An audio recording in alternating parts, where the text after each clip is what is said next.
అసలు ఈ భూమండలమే పెద్ద శ్మశానము. చచ్చిపోయాక శ్మశానానికి తీసుకెళ్లారా, శ్మశానానికి వెళ్ళాక చచ్చిపోయారా ఎవరైనా? నాకు చెప్పండి.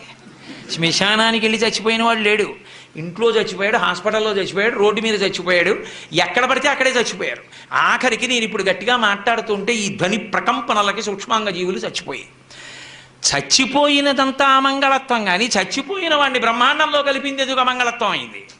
అందుకని లోకము శ్మశానమనైనాను, అసలు శ్మశానం అన్న మాట లేదనన్నాను. శివుడు శ్మశానవాసం నువ్వు గుండెలు బాదుకుని మాట్లాడడం ఏంటి? అర్థం లేని విషయం. తప్పు. అటువంటి తప్పుడు ప్రచారాలు చేయకూడదు. సనాతన ధర్మాన్ని పాడు చేయడం అది.